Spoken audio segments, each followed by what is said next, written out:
I have a MacBook motherboard on my bench here that needs a fan connector replacement. The MacBook was mailed over here for a battery replacement and to also fix the fan connector on the board. So we have two fan connectors here, and I do see that one of them is damaged. Let me show you what I mean. It's end of the day, so we're gonna do this quick and call it off for the day. The fan connector should be right over here. Look at this. The connector is damaged. Yeah. Done.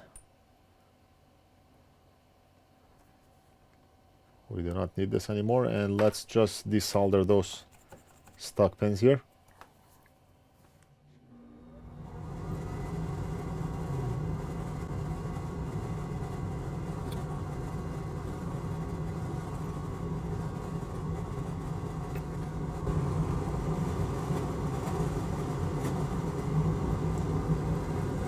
We're gonna tin the pads, pre-apply solder.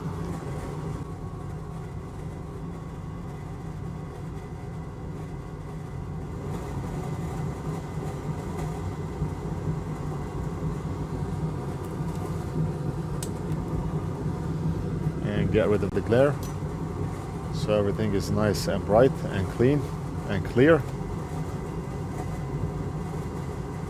Nice, bright, clean and clear. I like it. I do not have any fan connectors in stock for this board, but what we're gonna do is desolder the connector from a donor board and solder it on to the customer's board. I have a donor board right here, and we can use the connector, assuming the connector is good. Let's take a look. And we want to desolder the connector in a way where we're not gonna damage it. And the connector is in an excellent condition on this board. So what we're gonna do is heat up from the bottom to extract this connector safely. Now it's not recommended to heat up from the bottom because bottom of the board you have connectors. You have this connector here and you have other stuff. But since this board we do not care about, it's okay.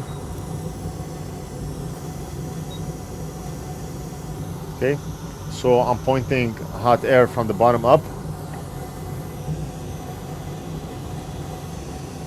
Instead of doing this, we can also do it in another way where we can apply low melt solder on the pins here and pins on the back, and we should be able to extract that connector. But since we do not care about this board and I do not care about heating up from the bottom, we're gonna do it that way.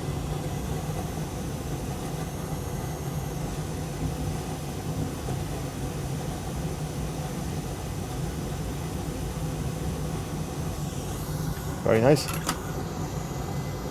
Now we're gonna grab the customer's board.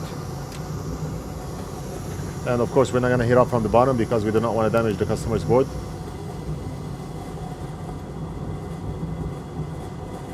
We're gonna do this the old-fashioned way. We're gonna use our soldering iron to solder that connector in place.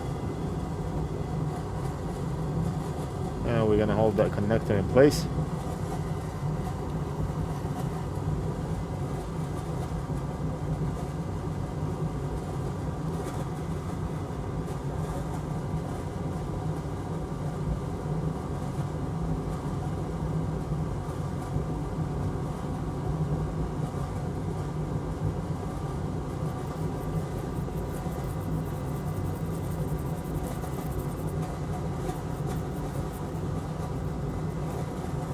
Okay, so let's solder the back.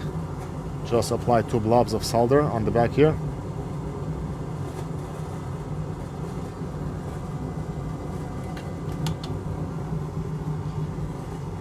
Pre-apply solder onto the soldering iron tip.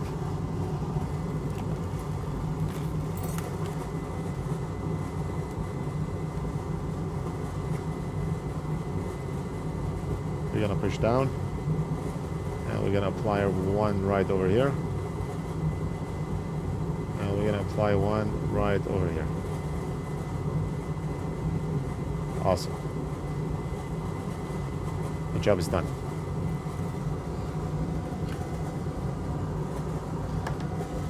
I'm gonna do one final cleanup.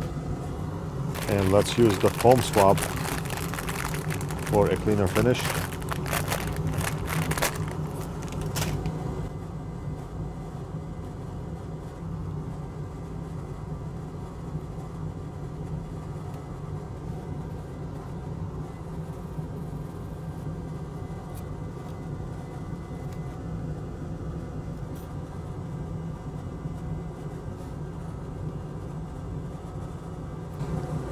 Awesome job.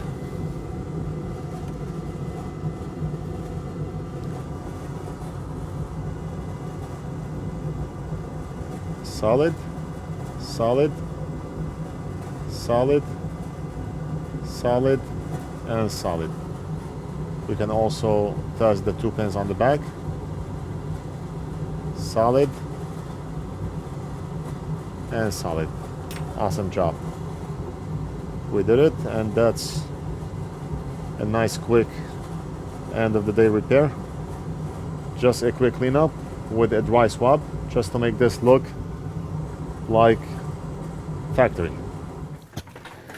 Before we end the video, maybe we can go over one of the bins that we got from the post office. We did not open up those packages yet. Maybe I'll open them up right now and show you what to expect in future videos.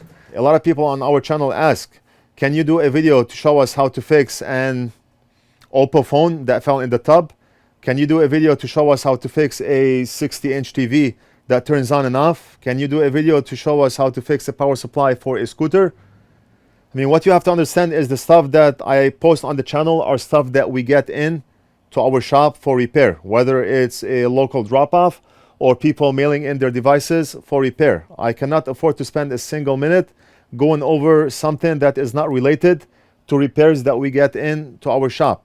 So when I'm making a video, I'm doing 3-in-1. I'm fixing a device for the customer. We are getting paid for fixing that device, and at the same time, I'm sharing the knowledge. If we are not fixing a device for the customer, we are not getting paid, and I'm only doing it for the sake of showing you how things are done, then who's gonna pay the bills? A big portion of our viewers, they like to request, but they are neither subscribers, they do not contribute to the channel, they do not support the channel, they do not donate to the channel, they do not purchase from our website, and they still request that we make a specific video for their own needs. If you see me fixing a lot of iPads, it's because we get a lot of iPads into the shop. If you see me fixing a lot of MacBooks, it's because we get a lot of MacBooks onto the shop. So whatever we fix are stuff that we get into our shop and not because of any specific request. Let's go over some of the packages that we got in. We have about 5 bins inside that we did not open yet, but I'm just gonna go over one bin because it's time to go home and I do not want to spend more time than I have to. Looks like it's an iPhone 6, probably data recovery, because nobody fixes an iPhone 6 for the sake of fixing the phone. They do it for the sake of data recovery, and that's what a lot of viewers do not understand. They comment something like, why is that person fixing that cheap iPhone 6 phone? It's not being fixed for the sake of fixing the phone. It's being fixed for the sake of data recovery. So that's one. This one's coming from Florida. Package. Inside the package. Inside the package. Inside the package.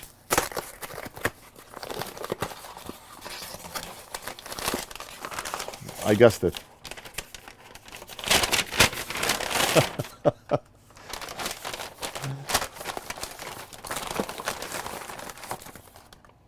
I mean, I said package inside a package inside a package, and it's true. Look at this. 1, 2, 3, 4, 5. Okay.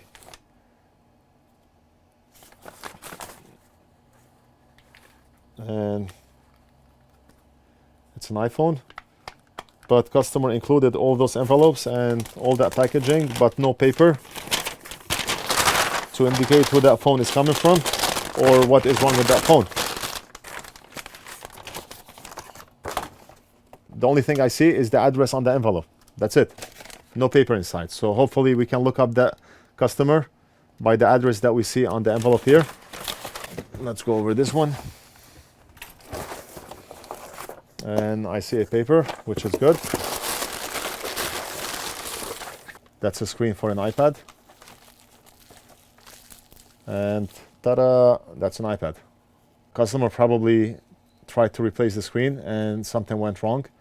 and the tablet stopped powering on. That's probably what happened.